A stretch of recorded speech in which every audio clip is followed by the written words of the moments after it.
함께 나누실 하나님의 말씀은 열왕기하 2장 8절에서 11절까지의 말씀입니다. 열왕기하 2장 8절에서 11절까지의 말씀입니다. 구약 561페이지에 있습니다. 열왕기하 2장 8절에서 11절까지의 말씀입니다.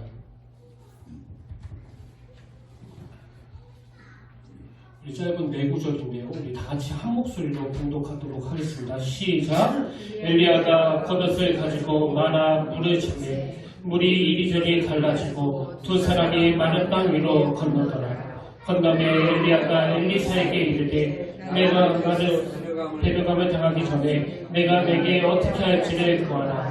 엘리사가 이르되 당신의 성령이 하시는 역사가 갑자기나 내게 있게 하소서 하는지라. 이르되 내가 어려운 일을 구하는도다. 그러나 나를 내게서 데려가시는 것을 내가 보며 그 일이 내게 이루어지려니와 그렇지 아니하면 이루어지지 아니하리라 하고 두 사람이 길을 가매 말하더니 불수레와 불말들이 두 사람을 갈라놓고 엘리야가 회오리 바람으로 하늘로 올라가더라. 아멘. 평생을 바다에서 인명구조원으로 활동하던 어떤 분이 이제 은퇴를 하게 됐습니다.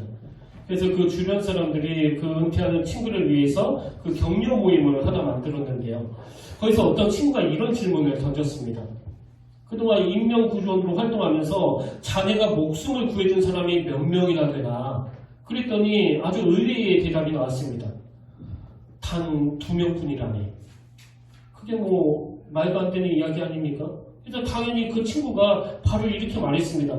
에이, 그건 말이 안 되네. 인명구조원으로 30년 넘게 일한 자네가 어떻게 단 2명밖에 구하지 못할 수가 있는가?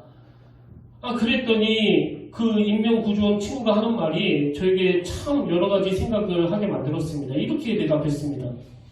구해낸 사람은 수도 없이 많았지. 하지만 고맙다고 인사를 하려고 찾아온 사람은 딱 2사람뿐이었다네. 나는 그 2사람만이 사람다운 사람이라고 생각을 하네. 감사할 줄 모르는 사람은 짐승과도 같다고 할 수 있지. 제가 어느 글에서 읽은 내용인데요. 그 실화 같지는 않은데 어쨌든 이게 감사를 모르는 그 태세를 꼬집는 그런 이야기 아니겠습니까?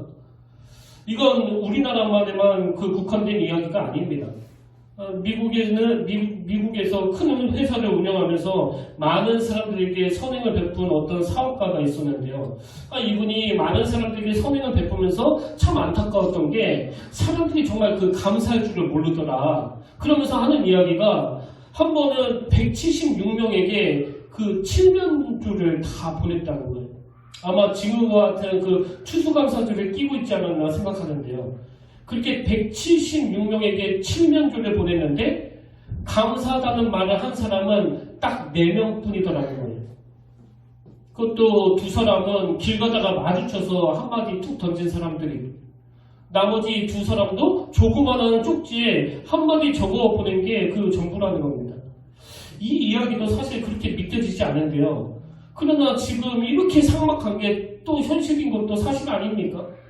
오죽하면 머리 검은 짐승 남의 은혜 모른다, 이런 속담이 있을 정도입니까? 또 머리 검은 짐승은 거두는 것이 아니다, 이런 말들이 지금 회자되고 있는 게 또 현실 아니겠습니까? 그래서 우리가 정말 이 감사를 회복해야 된다고 생각하는데요. 저는 최근에 정말 이 감사가 능력이라는 걸 경험한 적이 있습니다. 제가 신학교 다닐 때 같은 시기에 학교에 다녔던 후배 목사가 하나 있는데요. 사실 이 목사님에게 해준 게 제가 별로 없거든요. 몇 년 전에 저를 찾아와가지고 그 부목사 자리를 구한다고 그러길래 저는 그냥 제가 아는 그 목사님한테 추천한 것 뿐이었는데, 본인이 자격이 돼서 간 걸 가지고, 그리고 또 지금 시간이 많이 지났는데도 불구하고 만날 때마다 또 전화로 얼마나 저에게 감사를 표현하고 또 표현하고 또 표현하는지, 목사님이 추천해서 내가 지금 이렇게 살아가고 있다고, 다 목사님 덕분이라고 얼마나 황송하게 반복해서 인사를 하는지, 그게 저에게는 참 인상적이었습니다. 근데 제가 그 호구의 목사님이 저에게 그렇게 반복해서 그리고 또 진실하게 감사의 마음을 표현하는 걸 보면서 제가 뼈저리게 깨달은 게 뭐냐면 감사는요 내가 얼마나 받았고 안 받았고의 문제가 아니라더라는 거예요. 감사는 그 사람 마음의 상태이지 조건이 아닙니다. 그래서 많은 걸 누린 사람일수록 분명히 불평이 더 많고 원망이 더 많은 게 그게 인간 세계라고 그렇게 이야기하지 않습니까? 그래서 저도 그 후배이지만 이야 내가 저런 모습은 내가 정말 배워야 되겠다 그런 생각을 하고 이제 감사가 조건이 아니라 그 마음의 상태라는 걸 바로 저번 주부터 실천을 했는데요. 저번 주 예배 끝나고 이제 집에 가가지고 이 예배 영상을 다시 그 유튜브에 올리고 나서 이제 저녁에 미장원에 이 머리를 자르러 갔는데 눈 감았다가 뜨니까 뭐 이렇게 되어 있더라고요. 집에 갔더니 제 아내가 딱 보고 하는 말이 호소비가 돼서 왔네요. 그래서 그 순간 제가 바로 감사로 하나님께 영광을 돌려드렸습니다. 하나님 머리카락이 또 자랄 수 있게 해주시고 너무 감사합니다. 한 열흘만 지나면은 이제 호소비로부터 완전히 벗어나게 될 줄로 믿습니다. 그러면서 제가 그 자리에서 속으로 감사를 하나님께 드렸거든요. 감사는 조건이 아니에요. 마음의 상태입니다. 많은 걸 받아 누리면서도 만족하지 못하는 사람이 있는가 하면 아무것도 해준 게 없는데도 그렇게 감사하고 또 감사하고 그 아내를 시켜가지고 또 감사를 표현하고 이런 것들을 통해서 우리가 정말 배워야 되는 게 이 감사의 회복이고 또 그렇게 자꾸 감사를 표현하니까 뭐 상대방인 저도 그 감사가 전염이 되지만 본인이 우선 먼저 그 행복한 거예요. 그 보고 다 누리고 있는 거 아닙니까? 이런 면에서 저는 그 라이프 곱스라는 분이 했다는 그 명언 한마디가 참 의미 있게 다가왔는데요. 그가 이런 말을 했습니다. 감사할 줄 모르는 사람을 벌하는 법은 없다. 감사할 줄 모르는 삶 자체가 벌이기 때문이다. 감사할 줄 모르는 사람을 벌하는 법은 없다. 감사할 줄 모르는 삶 자체가 벌이기 때문이다. 참 많은 생각을 하게 하는 명언 아닙니까? 그런가 하면 바네 깁스 교수도 비슷한 말을 했습니다. 그대의 마음속에 감사하는 생각이 없다면 그대는 파멸의 노를 젓고 있는 사람이다. 그대의 마음속에 감사하는 생각이 없다면 그대는 파멸의 노를 젓고 있는 사람이다. 이 섬뜩한 말씀 아닙니까? 그런가 하면 다케우치 히토시라고 하는 일본 사람도 이 감사와 관련해서 이런 명언을 남겼습니다. 인생에서 중요한 것은 좋은 스승, 좋은 친구, 좋은 아는 사람을 많이 가지는 일이다. 그리고 그 인간관계의 포인트는 정직과 감사이다. 제가 지금까지 10년 넘게 목회를 하면서 제가 만나고 그 대화했던 사람들이 엄청 많을 거 아닙니까? 그 수많은 사람들을 만나고 교제하고 그러면서 제가 내린 결론도 이 일본 분하고 똑같습니다. 이 만남의 축복, 좋은 사람을 만나는 게 중요한데 이 내가 만나는 이 만남이 정말 축복이 되기 위해서 내가 할 일은 딱 두 가지예요. 먼저 진실하고 정직하게 상대방을 대하는 것, 그리고 감사함으로 상대방을 대하는 거예요. 성경도 이걸 뒷받침하고 있지 않습니까? 데살로니가전서 5장 16절부터 18절에 보니까 항상 기뻐하라, 쉬지 말고 기도하라, 범사에 감사하라. 이것이 그리스도 예수 안에서 너희를 향하신 하나님의 뜻이니라. 네가 정말 기쁨의 삶을 살고 싶으냐? 그럼 기도와 범사에 감사하는 태도를 반드시 회복해야 된다. 그래서 저는 한번 말씀드렸지만 우리 하나님은요, 그 과일 중에서 감을 제일 좋아하시는 분이에요. 감을. 그래서 막 성경에 보면 계속 감사드리세, 감사드리세. 성경 어디도 뭐 딸기 사드리세, 바나나 사드리세 이런 거 하나도 없습니다. 계속 감사드리세. 지난번에 분명히 내가 한 이야기인데 또 오늘 여러분 정말 감사드립니다. 막 감사하는 마음이 생겨납니다. 그래서 우리가 반드시 회복해야 되는 건 이 감사예요. 감사. 이런 맥락에서 추수감사절을 맞은 오늘, 저는 오늘 본문에서 우리가 회복해야 될 두 종류의 감사를 좀 나누려고 하는데요. 여러분, 오늘 본문 열왕기 하 2장 배경은 우리가 잘 아는 그 유명한 선지자 엘리야가 이 땅에서의 삶을 마감하는 그런 상황인데요. 근데 그 상황에서 제자 엘리사가 끝까지 그 스승과 함께하는 모습이 쭉 묘사가 되고, 그리고 맨 마지막에 자기 스승에게 간절히 축복을 구하는 그런 내용으로 전개가 됩니다. 그래서 저는 이 본문에서 두 종류의 감사를 발견하고 이걸 좀 풀어가지고 설명을 드리고 싶은데요. 여러분, 우리가 본문의 엘리사에게서 두 가지 삶의 태도를 배워야 되는데 그 첫 번째가 뭐냐? 엘리사가 가진 영적인 시각을 회복해야 한다는 것입니다. 열왕기하 2장 9절입니다. 건너에 엘리야가 엘리사에게 이르되 나를 내게서 데려감을 당하기 전에 내가 내게 어떻게 할지를 구하라. 그랬더니 그 다음에 엘리사를 보세요. 엘리사가 이르되 당신의 성령이 하시는 역사가 갑절이나 내게 있게 하소서 하는지라. 이 부분을 많은 분들이 오해하세요.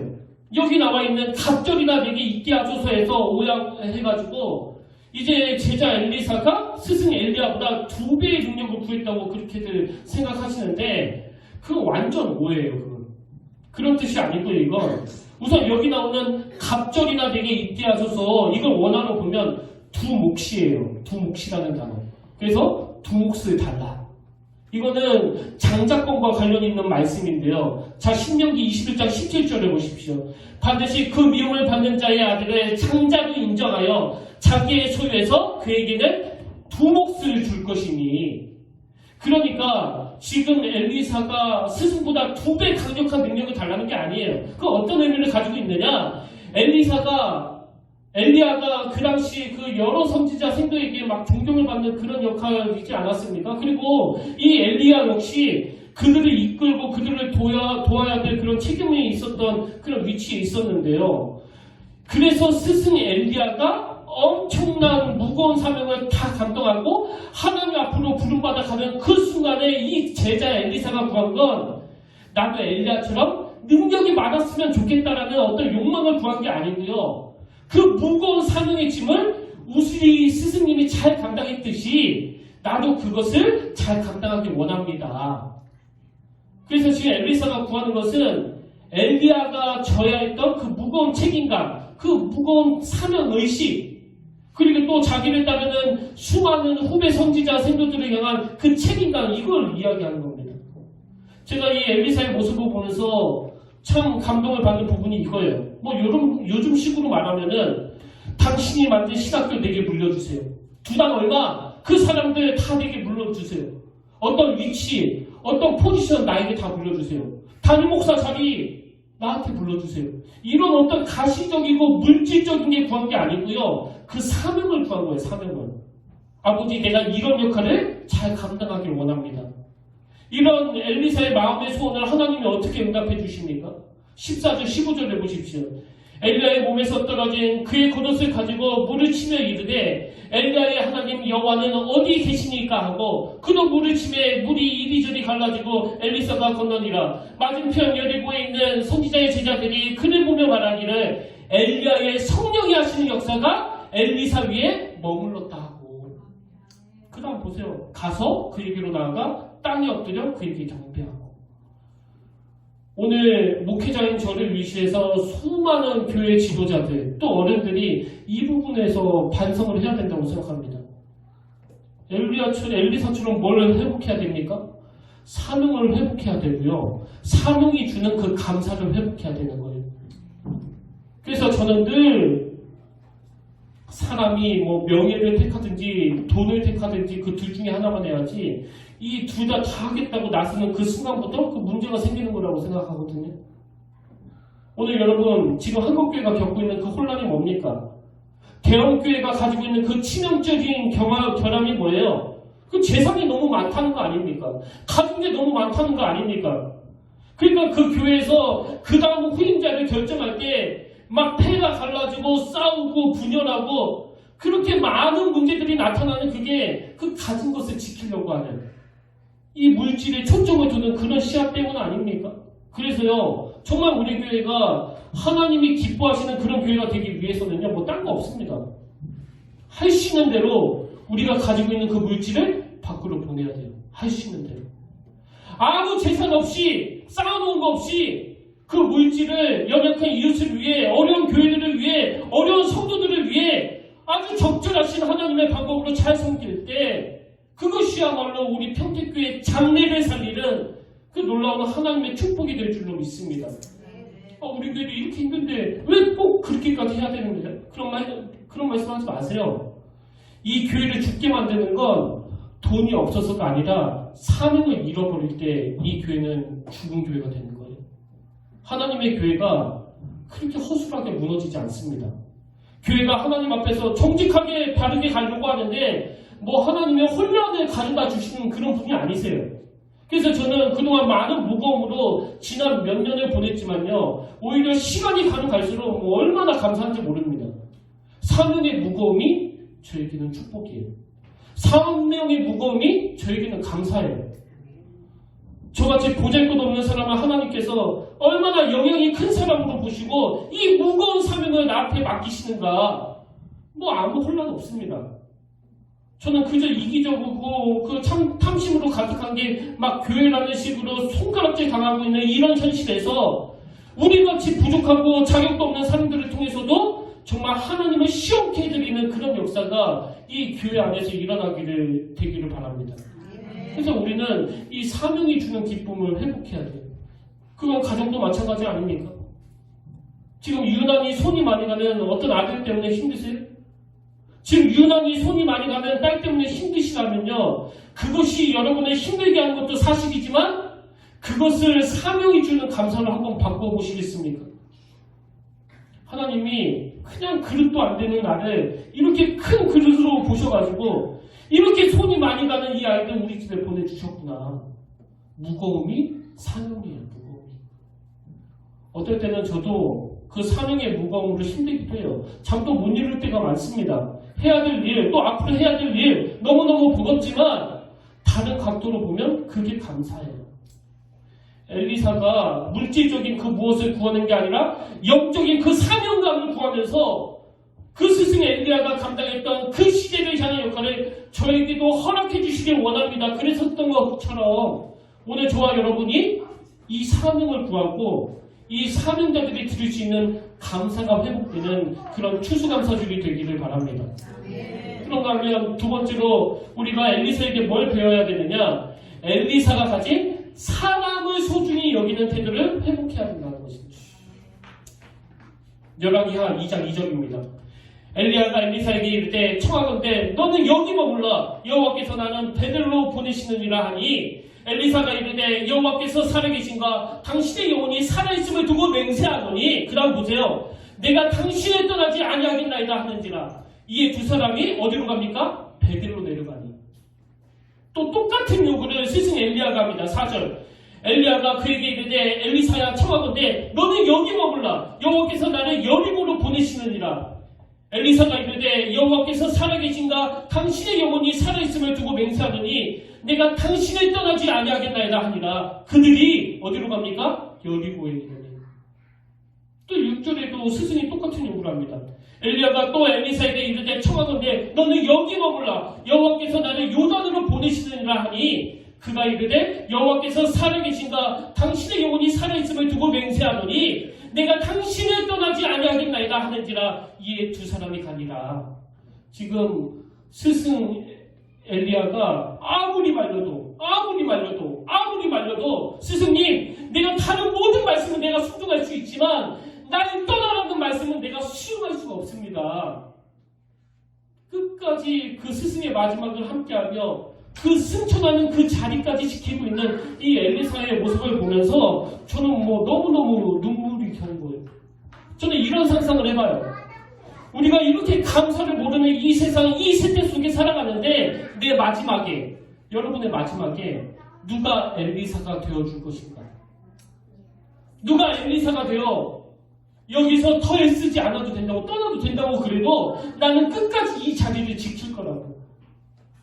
저는 스승의 마지막을 끝까지 함께하려고 하는 그 엘리사의 모습을 보면서 디모데후서 4장이 생각났습니다. 바울이 이제 감옥에서 죽음을 느끼는 거예요. 죽음이 이제 코앞에서 어른어른거리는 그런 상황이에요. 그런 상황에서 바울이 이런 이야기를 합니다. 디모데후서 4장 6절 7절. 전제와 같이 내가 벌써 부어지고 나의 떠날 시각이 가까웠도다. 나는 선한 싸움을 싸우고 나의 달려갈 길을 마치고 믿음을 지켰으니. 지금 이 표현에서 알 수 있는 게 뭐예요? 이제 내가 마지막 때가 다가왔다. 나는 이제 끝이다. 그런 상황에서 이 바울이 뭘 요구하느냐? 맨 먼저 요구하는 게 13절. 내가 올 때에 내가 드로아 가보의 집에 둔 겉옷을 가져오고 또 최근 특별히 가죽 종이에 쓴 것을 가져오라. 지금 바울이 막 너무너무 그 감옥 안에서 추우니까 현실적으로 필요한 옷을 구하고 그 성경책 좀 가져다 달라. 그러면서 여러분 지금 죽음을 느끼고 있는 이 바울이 그 다음에 구하는 게 뭔지 아십니까? 이 구절을 한번 보십시오. 너는 어서 속히 내게로 오라. 또 11절 누가만 나와 함께 있느니라. 내가 올 때 마가를 데리고 오라. 또 21절에도 반복해서 말합니다. 너는 겨울 전에 어서 오라. 지금 바울이 죽음을 느끼면서 계속 요구하는 게 뭐예요? 너 빨리 왔으면 좋겠다. 마가도 데리고 왔으면 좋겠다.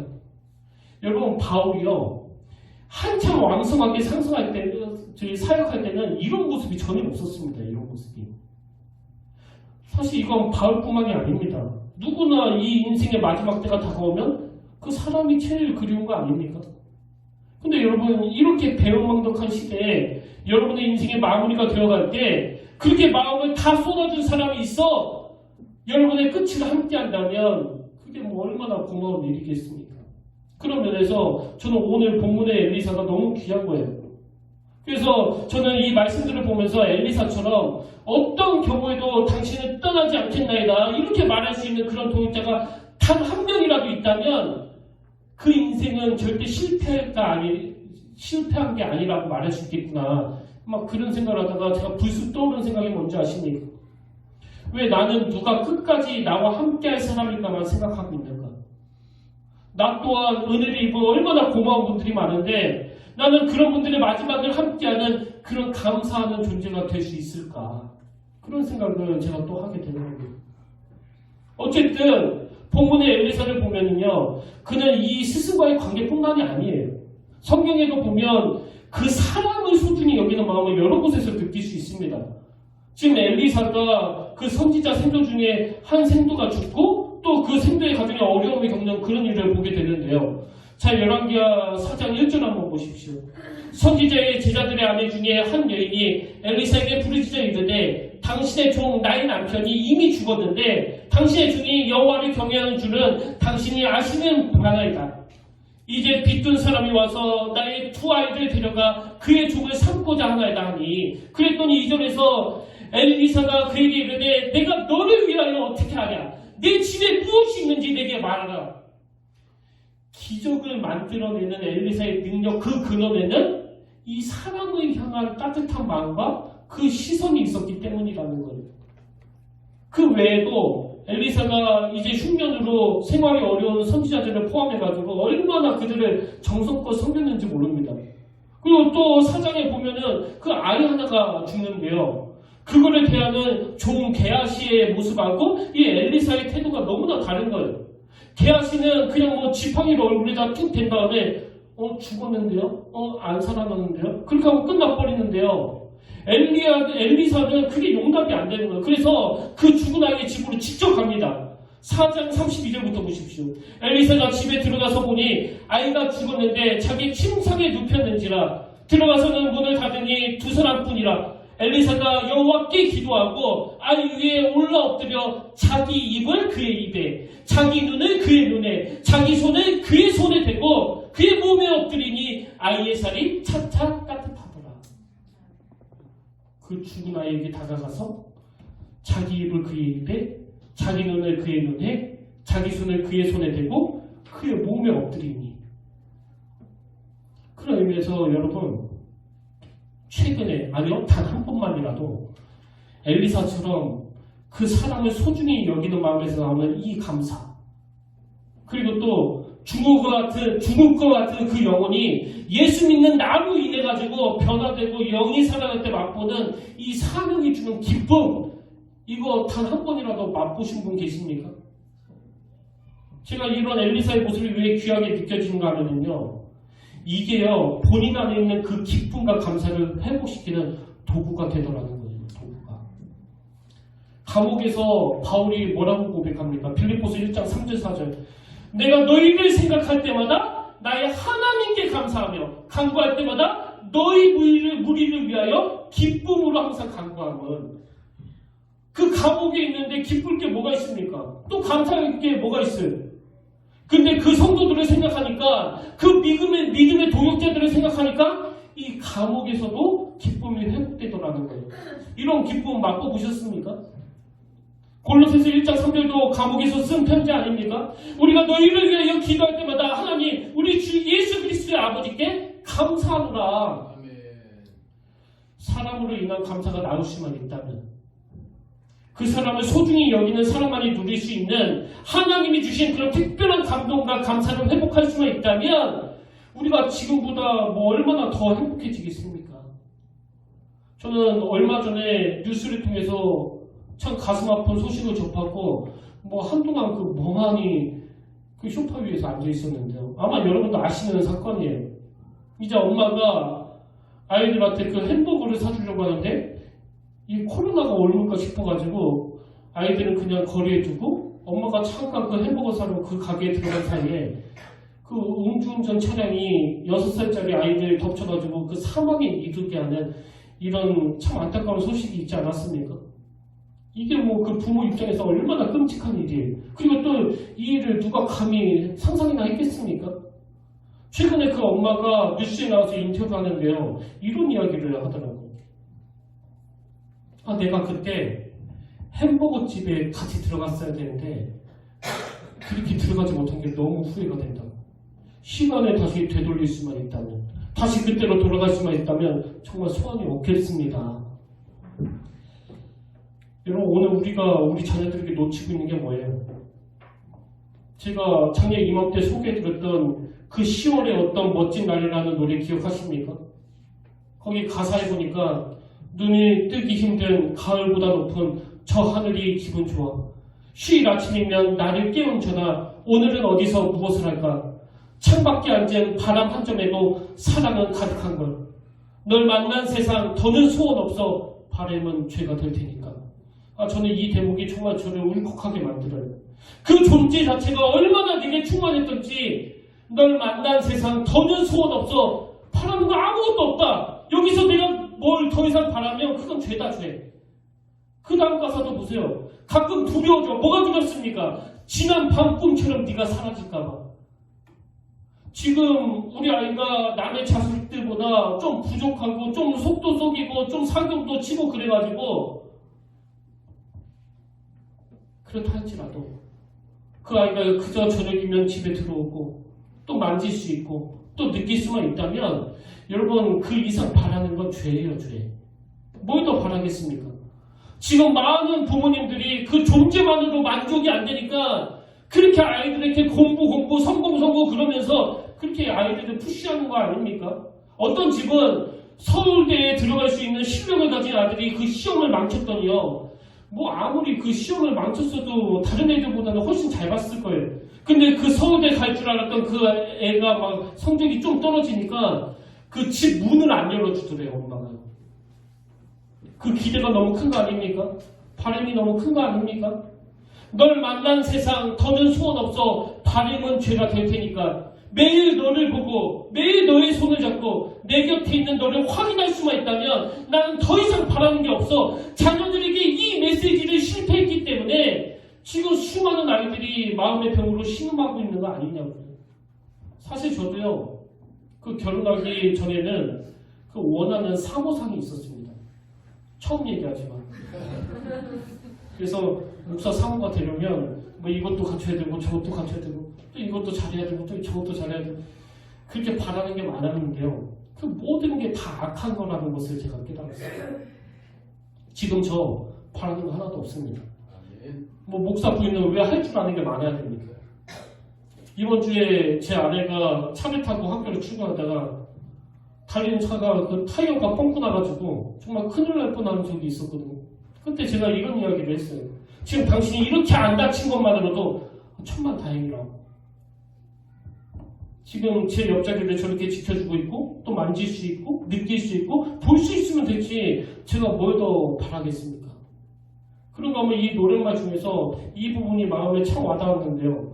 창밖에 앉은 바람 한 점에도 사랑은 가득한 것. 제가 아까 감사는 조건이 아니라 그 사람의 마음의 상태라고 말씀드리지 않았습니까? 그래서 여러분 막 100평 넘는 아파트에 가서 내가 감사가 나오는 게 아니고요. 그 마음이 너무 소박해서 창문을 열었는데 살랑살랑 부는 그 바람 한 점에도 이 행복을 느끼는 거. 바람 한 점에도 내가 만족하고 감사할 수 있는 거. 이게 오늘 우리가 회복해야 될 그 마음이에요. 근데 여러분 이 노랫말이 저에게 너무나 감동이 되는 것은요. 지금 어떤 조건도 없이 바라는 것도 없이 그 존재 자체가 너무 기뻐한다는 이 모든 메시지가 제가 뒤집어서 생각해 보니까 이게 우리를 향하신 하나님의 마음, 하나님의 사랑 고백이더라고요. 여러분 만약에 하나님이 우리를 그 기능만 보고 대하신다면 제가 이 자리에 있을 수 있겠습니까? 벌써 쫓겨나지 않았겠습니까? 하나님의 기능을 보신다면. 저는 오늘 결론을 스바냐 3장 17절 말씀을 읽어드리는 것으로 마무리하기를 원하는데요. 이 하나님의 마음을 좀 느껴보시길 바랍니다. 너의 하나님 여호와가 너의 가운데 계시니 그는 구원을 베푸실 전능자시라. 그가 너로 말미암아 기쁨을 이기지 못하시며 너를 잠잠히 사랑하시며 너로 말미암아 즐거이 부르며 기뻐하시리라 하리라. 오늘도 사단은 끊임없이 우리의 존재가 기능이 다하면 아무것도 아닌 것처럼 나는 이제 늙었으니까, 나는 이제 옛날에 그 아름다움 다 없어졌으니까, 나는 이제 현역에 있었던 것처럼 돈 버는 입장이 아니니까, 그래서 내 존재가 굉장히 초라해진 것처럼 사단은 계속 공격하고 있는 거 아닙니까? 근데 여러분 거기에 절대 속으시면 안 돼요. 하나님이 뭐 그런 식으로 여러분을 판단하고 평가하면서 뭐 얘는 쓸 거 많으니까 소중한 존재고 얘는 이제 다 썼으니까 덜 소중한 존재고 그러시는 분 아니에요. 그가 너로 말미암아 기쁨을 이기지 못하시며 너를 잠잠히 사랑하시며 너로 말미암아 즐거이 부르며 기뻐하시리라. 그 존재 자체만으로 기뻐하신 분이 바로 내 아버지가 되신다는 사실을 여러분 꼭 믿으시길 바랍니다. 오늘 제가 두 종류의 감사를 말씀드렸습니다. 하나는 사명으로 인한 감사를 회복하자. 사명으로 인한. 그런가 하면 또 하나는 사랑으로 인한 그 감사를 회복하자. 오늘 엘리사에게 있었던 이 아름다운 두 종류의 감사가 스승의 엘리야의 능력이 제자 엘리사에게 연결됐던 것처럼 저와 여러분 그리고 우리 자녀들에게 그대로 연결이 되어 이것이 삶 속에서 진정한 행복을 누리게 하는, 진정한 기쁨을 맛보게 하는 도구가 되기를 주님 이름으로 축원합니다. 오늘 말씀을 여러분 머릿속에 정리하시면서 이 하나님의 마음을 다시 느끼면서 우리 이 찬양 불러보기를 원하는데요. 이 스바냐 3장 17절 말씀을 그대로 누려서 만든 찬양입니다. 너의 하나님 여호와가 너희 가운데 계시니 그는 구원을 베푸실 전능자시라. 우리 가사를 묵상하시면서 함께 찬양하기 원합니다.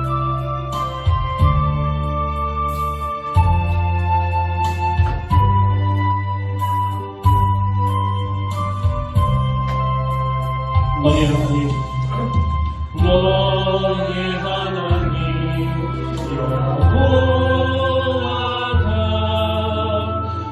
너의 가운데 계시니 그는 구원을 베푸실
너의 하나님 여호와가 너의 가운데 계시니 그는 구원을 베푸실 전능자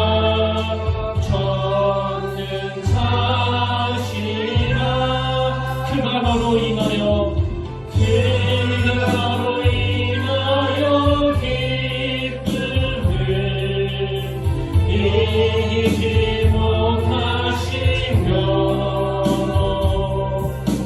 넌 잠잠히 사랑하시며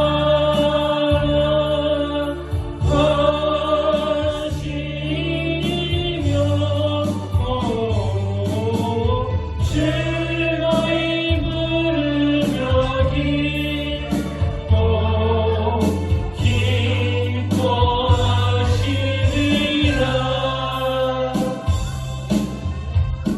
아멘. 기도하시겠습니다. 하나님 아버지, 오늘 우리가 감사를 잃어버린 시대를 살아가는데 이 추수감사절을 맞아 다시 내 안에 이 감사가 회복되기를 원합니다. 먼저 사명으로 인한 감사. 아버지, 우리가 무엇이라고 우리에게 사명을 허락하여 주시고, 때로는 그 사명이 무겁고 힘들고 어려운 과정도 있지만 하나님은 우리를 이걸 감당할 수 있는 그릇이 된다고 보시고 맡기신 사명이기 때문에 내가 감사함으로 그 사명을 감당하기를 원합니다. 그리고 무엇보다도 내게 허락하신 이 만남을 내가 감사하기를 원합니다. 올해 받은 어떤 축복보다도 이 사랑으로 인한 감사, 이런 아들, 이런 딸을 주신 것, 또 고마운 부모님을 만나게 하신 것, 이런 배우자를 허락해 주신 것, 그 존재 자체가 내게 너무나 소중하기 때문에 더 이상 아무것도 바라지 않는다는 그 하나님의 마음으로 우리에게 허락한 그 만남의 축복을 감사함으로 받게 하여 주시옵소서. 이 시간 지난 1년 동안 주신 은혜를 생각하며 아버지께 작은 헌금을 드립니다. 아버지, 드리고 싶어도 경제적으로 어려워 헌금하지 못하는 성도님들 주님 말씀하여 주시기 원합니다. 네 마음 내가 다 안다. 이미 다 받았다. 오늘 드려진 이 물질이 참 아름답게 쓰여질 수 있도록 주님 함께하여 주시고 우리로 하여금 더 많은 감사가 넘치는 그 은혜의 길로 인도하여 주시옵소서. 감사드리옵고 예수님 이름으로 기도드립니다. 아멘. 광고 드립니다. 오늘 새로 오신 그리고 오래간만에 오신 여러분들의 진심을 축복하고 환영합니다. 우리 함께 인사하기 원합니다. 참 잘 오셨습니다. 너무 감사합니다. 예배 후에 과일하고 떡이 준비되어 있으니까 만찬시대에서 만찬 교제하시고 가시기 바랍니다. 네, 감사합니다. 오늘 이렇게 앞에 이쁘게 단상을 꾸며주시기까지 그리고 또 여러 손길들이 있었습니다. 우리 빛도 없이 또 이름 없이 이렇게 섬겨주신 우리 장로님 그리고 권사님 그리고 또 여성교회 회장님 진심으로 감사드립니다. 오늘 가실 때 제가 마스크를 준비를 했는데요. 저희 교회에 후원을 받았습니다. 참 감사하게도 제가 전에 있었던 교회 청년부에서 저희 교회에 마스크를 선물을 주셨는데요. 한 가정당 50매씩 이렇게 한 박스씩 가져가시면 될 것 같습니다. 뭐 지금은 그렇게 큰 마스크는 아니라 할지라도 이제는 안 끼면 벌금은 그렇죠? 그러니까 우리가 조심해야 되는데요. 한 가정당 이렇게 하나씩 이렇게 한 박스씩 가져가시길 바랍니다. 우리 오늘 말씀을 기억하시면서 우리 함께 이 찬양 불러보길 원하는데요. 감사해요. 깨닫지 못했었는데 오늘 추수감사절인데 우리가 그동안 누렸던 하나님께 받았던 그 많은 은혜들이 있지만요. 무엇보다도 우리에게 가장 큰 축복은 예수 그리스도의 그 구원 사역 아니겠습니까? 우리 주님께서 우리를 위해서 그리고 그 십자가의 길을 감당하신 주님을 생각하면서 나도 그 길을 걷겠다는 그 사명을 가지고 우리 함께 이 찬양 불러보길 원합니다.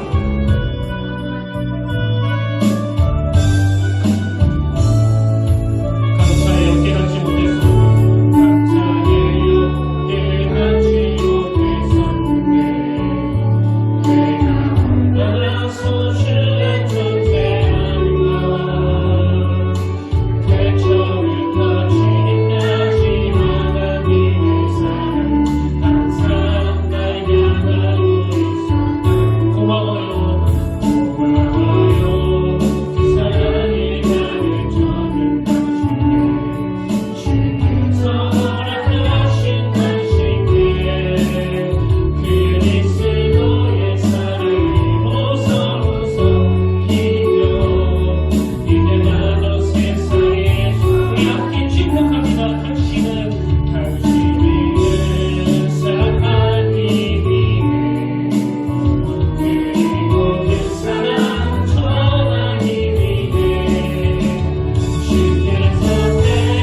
어려울 때 오히려 감사할 수 있는 것은 그런 상황에서도 나를 붙잡고 계시는 목자 되시는 주님이 계시기 때문입니다.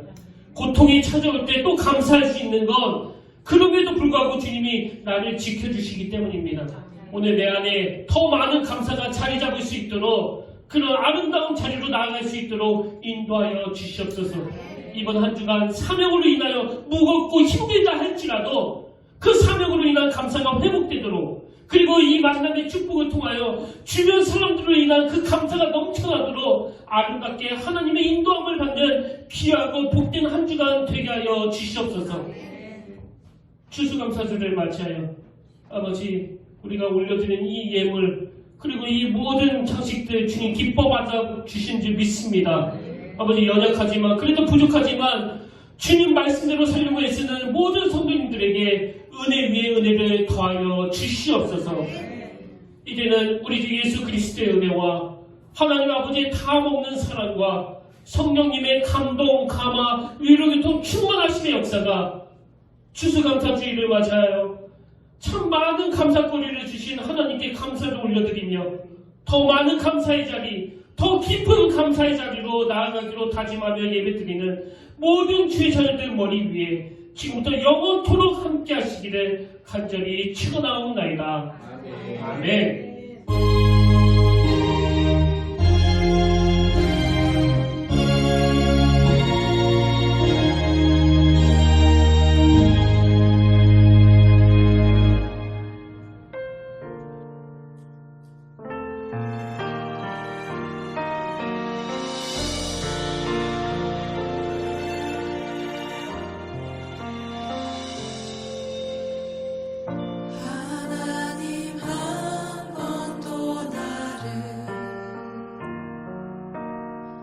실망시킨 적 없으시고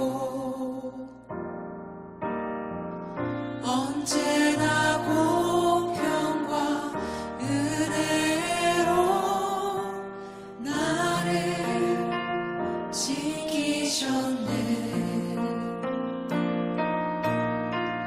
오시지 하신 주